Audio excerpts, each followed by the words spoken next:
உங்கள் favourite TV ஷோக்களை இனி miss பண்ண தேவையில்லை. ZEE5 இல் முற்றிலும் இலவசமாக காணுங்கள். இங்கேயும் எப்பொழுதும். வாசுவ கொன்ன மாதிரி என்னையும் கொன்னுடுவீங்களா?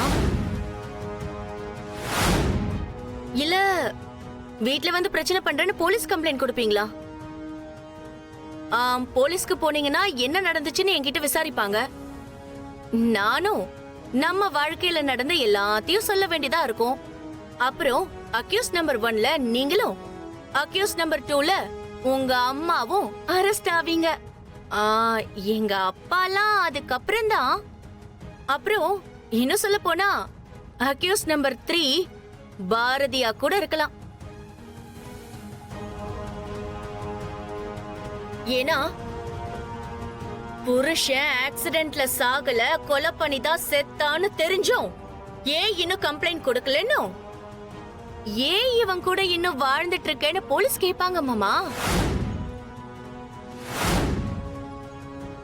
அப்புறம் நீயும் இந்த கொலைக்கு உடந்தையான உன்னையும் தூக்கி உள்ள வைப்பாங்க, தெரியும்ல? ஒருவேளை பாரதி எந்த தப்பும் பண்ணலன்னு ப்ரூவ் பண்ணி கூட வெளியே வந்துடலாம். ஆனா அதுக்குள்ள நியூஸ் சோசியல் மீடியாவுக்குலாம் போய் பார்ப்பதற்கே அப்பாவி போல இருக்கும் இவர்தான் ஆசை நாயகனோடு சேர்ந்து தாலி கட்டிய கணவனை கொன்ற மனைவின்னு போட்டு நார் அடிச்சிருவாங்க.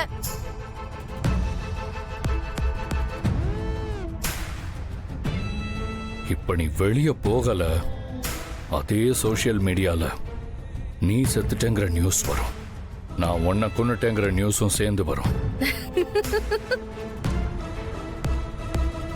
மிஸ்டர் ஆதி, என்ன பாரதின்னு நினைச்சீங்களா?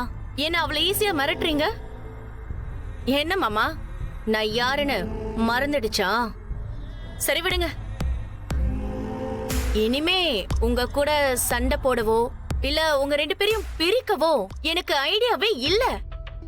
ஏன்னா நீங்க 2 பேரும் சேர்ந்துதான் எல்லாத்தையும் பக்காவா பிளான் பண்ணி செஞ்சுட்டு இங்க வந்து தனியா யாருக்கும் தெரியாம ஜாலியா வாழ்ந்துட்டு இருக்கீங்க. எனக்கு இந்த விஷயம் இப்பதான் தெரிஞ்சது.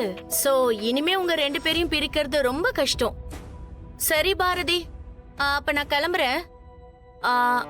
ஆதியை விட பணக்காரன் யாராவது இருந்தா நான் உனக்கு போன் பண்ணி சொல்றேன். அவனை எப்படி ஏமாத்தலான்னு எனக்கு பிளான் மட்டும் பண்ணி கொடு. வர பணத்துல நான் உனக்கு ஷேர் கொடுத்துடுறேன். ஆதி மாமா, அப்ப நான் வரட்டுமா?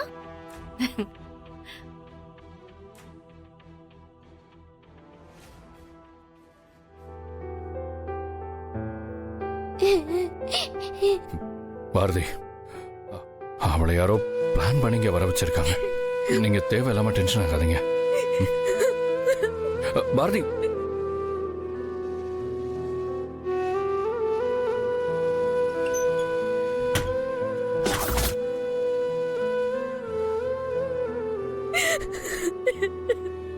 ZEE5 ஆப்பை டவுன்லோட் செய்து அனைத்து எபிசோடுகளையும் இலவசமாக பாருங்க.